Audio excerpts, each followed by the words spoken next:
I went to Horror Hound Weekend last weekend in Cincinnati, and I got to talk to some really cool people. I ended up interviewing Steve Rudzinski, the director and pizza guy from Karis Hell, my favorite horror movie of the year so far. And it still stands. I just saw Us today, and Karis Hell, still up there, still higher rated. Love it. Anyway, while I was interviewing him, another gentleman was there, and his name is Ben Deedles, and he has a minor role in Karis Hell. So if you've seen that movie, he is the picnic guy who gets ninja starred in the back by the magical unicorn. If that sentence right there turns you off, then don't bother with anything else that I ever say. I talked to him too. And he has a movie that he directed and wrote and starred in called Slaughter Drive. And so he gave me like a little flyer and everything. And he actually was nice enough to give me a screener. Now it is now available on Amazon Prime. So you have no excuse not to watch it. Again, it's called Slaughter Drive.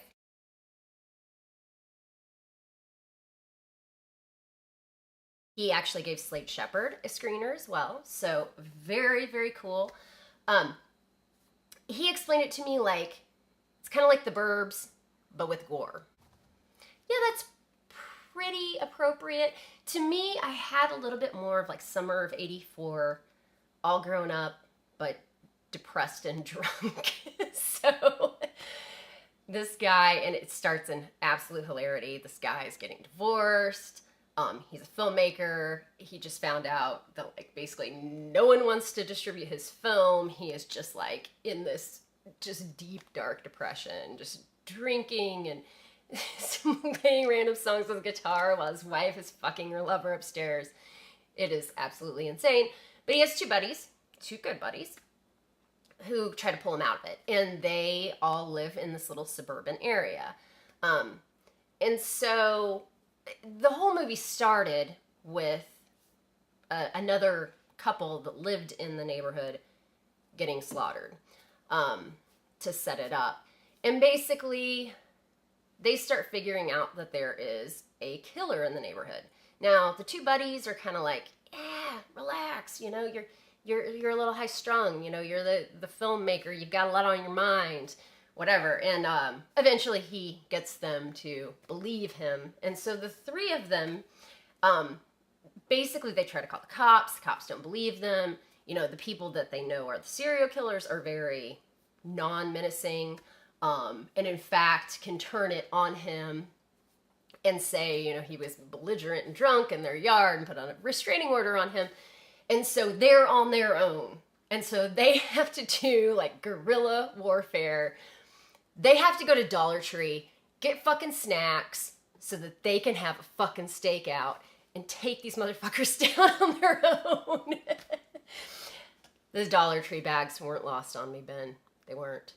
So, when I say the summer of '84, it is kind of the same thing. Like, nobody believes them, and so they just have to take matters in their own hands, and they're really not well equipped for it, but it's kind of the opposite end. It's not that they're kids, it's that they're a little bit older and maybe not in great shape, and they have no idea what they're doing, and they have a little bit more to risk as far as just their responsibilities go. They have kids, they have, you know, jobs, all that other stuff. It's really actually hilarious. It's fun. It is gory. The effects in it are really, really good. So I would say there are maybe 5 to 7 deaths. I could be totally wrong on that. But they are all on screen and brutal. Brutal. Fucking awesome. And let's just say at the end, but it's not a spoiler to say that they end up getting the bad guy, okay? But the way they get the bad guy, he ends up mangled. And the end credits, them hanging out with the mangled corpse and taking selfies with him, and it's hilarious.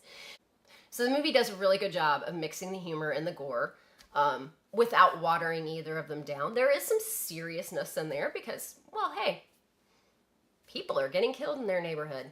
But go watch it. Again, Amazon Prime, Slaughter Drive with Ben Needles.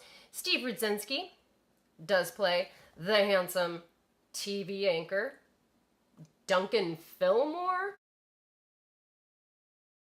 So it is, it's a fun watch. And I hope that sometime soon, Ben and Steve will be on our podcast. I actually will put the link to the interview somewhere, probably up and down, so that you can see my interview with Steve and Ben. It is a video interview, but I did post it on In the Mic of Madness podcast. But again, it is visual, so you can see all of our antics and hijinks.